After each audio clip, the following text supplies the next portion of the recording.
அன்னபூர்ணா ஒரு சிறிய உணவகம்.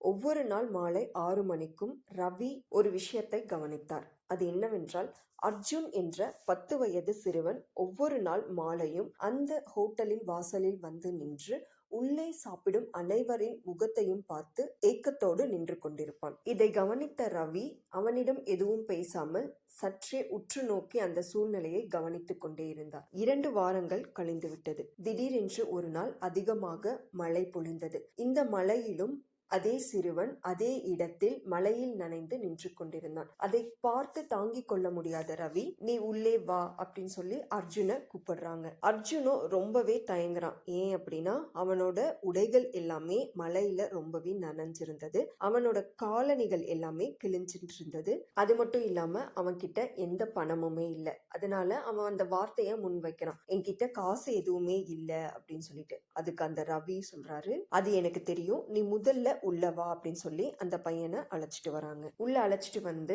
அவனுக்கு தேவையான எல்லா உணவுகளையும் அவனுக்கு கொடுத்து அவரே வந்து பரிமாறுறாரு. அர்ஜுனுக்கும் ரொம்ப சந்தோஷம். வயிறு நிறைய சாப்பிட்டுட்டு மனசு நிறைவோட நன்றி சொல்லிட்டு அந்த இடத்தை விட்டுட்டு அவன் போயிடுறான். அவன் வேற எதுவுமே பேசவும் விரும்பல, விளக்கம் சொல்லவும் அவன் வந்து விரும்பவே இல்லை. அமைதியா அந்த இடத்தை விட்டு அவன் போயிடுறான். 1 மாதம் தொடர்ந்து இந்த ஒரு நிகழ்வு நடந்துகிட்டே இருக்கு. சில நாட்களுக்கு அப்புறம் அர்ஜுன் அந்த இடத்துக்கு வரத நிறுத்திடுறாங்க.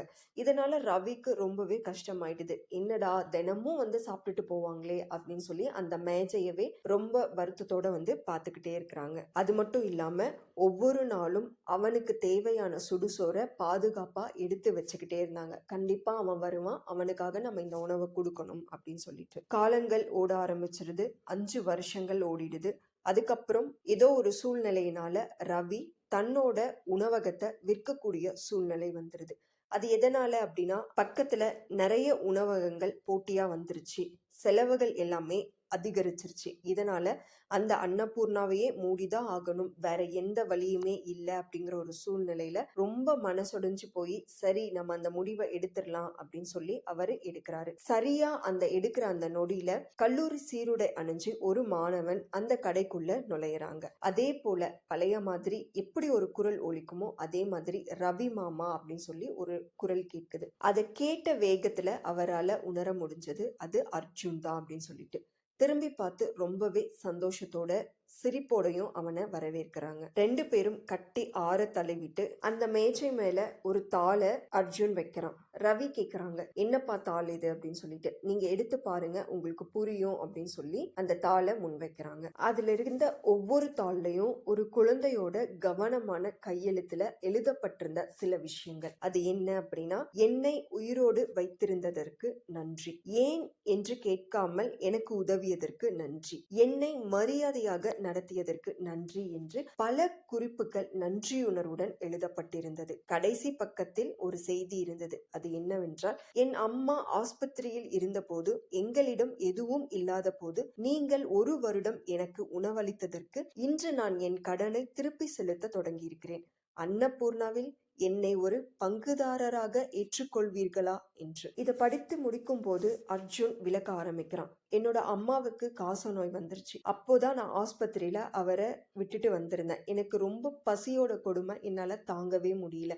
அப்போ என்கிட்ட எந்த பணமும் இல்லை. என்னோட உறவுகள் உதவுறதுக்கு முன் வரவே இல்லை. அவங்களாலையும் எந்த உதவியும் செய்ய முடியாத இந்த நகரத்துல தான் நான் இருந்தேன், என் அம்மாவை பார்த்துக்கணும் அப்படின்னு சொல்லிட்டு. எனக்கு அந்த நேரத்துல மிகுந்த உதவியா இருந்தது நீங்க கொடுத்த உணவும் தான். எங்க அம்மா குணமானதுக்கு அப்புறம் நான் எங்களோட சொந்த ஊருக்கே போயிட்டேன். அப்போல இருந்து நான் கஷ்டப்பட்டு சேர்த்து வச்ச பணத்தை எல்லாத்தையும் நான் சேர்த்து வச்சிருக்கேன். கண்டிப்பா ஒரு நாள் நான் உங்களுக்கு உதவணும், உங்களுக்கு துணையா நிக்கணும் அப்படின்னு நான் யோசிச்சிருக்கேன். அதுக்கு சரியான தருணம் வந்திருக்கு அப்படிங்கறதுனாலதான் உங்க கண்ணு முன்னாடி மறக்காம நான் வந்து நின்னு இருக்கேன் அப்படின்னு சொல்லி கண்ணீர் மல்க அர்ஜுன் ரவிய கட்டி பிடிச்சிட்டு சொல்றாரு. நான் இன்னைக்கு வணிக மேலாண்மை படிச்சுட்டு இருக்கேன். அன்னபூர்ணாவை என்னால கண்டிப்பா ஒரு நல்ல நிலைமைக்கு கொண்டு வர முடியும். என்னை நம்பி நீங்க அதுல என்ன ஒரு பங்குதாரரா ஏத்துக்கணும் அப்படின்னு சொல்லி கேட்கிறோம். அதுக்கு ரவியோ, எவ்வளவு பெரிய வார்த்தைய ரொம்பவே சுலபமா சொல்ற நீ என்னைக்குமே எனக்கு கடன் பட்டவன் கிடையாது. நான் வெறுமனே ஒரு நல்ல மனிதனா மட்டும்தான் நான் இருந்திருக்கேன்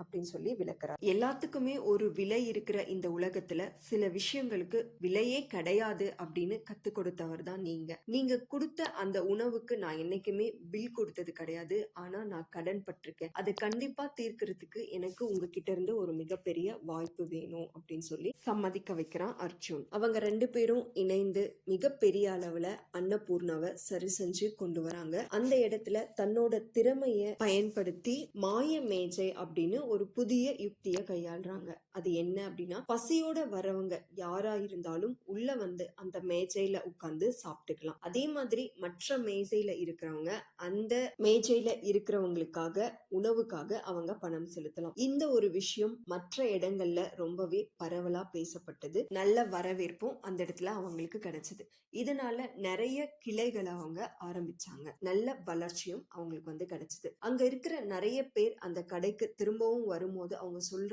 மிகப்பெரிய விஷயங்கள்ல ஒண்ணு என்ன அப்படின்னா, மாய மேஜையினாலதான் எங்களோட வாழ்க்கையில நாங்க இவ்ளோ முன்னேறி வந்திருக்கோம் அப்படின்னு சொல்லிட்டு சொல்லுவாங்க. அந்த நேரத்துல ரவியும் அர்ஜுனும் தங்களோட வாழ்க்கையில மிகப்பெரிய அளவுல சாதிச்ச மாதிரி மனசளவுல ரொம்பவே திருப்தியா உணர ஆரம்பிச்சாங்க. அது அவங்களுக்கு கொடுத்த நிம்மதி யாருக்குமே கிடைக்காத ஒரு அற்புத பொக்கிஷமா அவங்களுக்கு வந்து தெரிஞ்சது. அவங்களோட ஒவ்வொரு கிளைகளில இருக்கிற அன்னபூர்ணா உணவக சுவரிலையும் அர்ஜுனின் வரைபடங்கள் ஒன்று பொதிந்து அதில் எழுதப்பட்ட வாக்கியங்கள் இருந்து கொண்டிருந்தது. அது என்னவென்றால், மிகவும் விலை மதிப்பான பில் என்பது வழங்கப்படாத ஒன்று, மிகவும் மதிப்பு மிக்க கடன் தீர்ப்பு என்பது கட்டாயமின்றி திரும்ப செலுத்தப்படும் ஒன்று என்பதுதான். ஒரு மனிதன் தன்னோட வாழ்க்கையில எவ்வளோ பெரிய சாதனைகளை அடைஞ்சாலும் தான் வளர்ந்ததுக்கு உறுதுணையா நின்ற மக்களுக்கு எப்பவும் நன்றி உணர்வோட இருந்தாலே போதும். அவங்களோட வாழ்க்கையில நிம்மதியும் சந்தோஷமும் அவங்களால நிறைவா பெற முடியும் அப்படிங்கிறது தான் இந்த கதை நமக்கு உணர்த்துற மிகப்பெரிய செய்தி.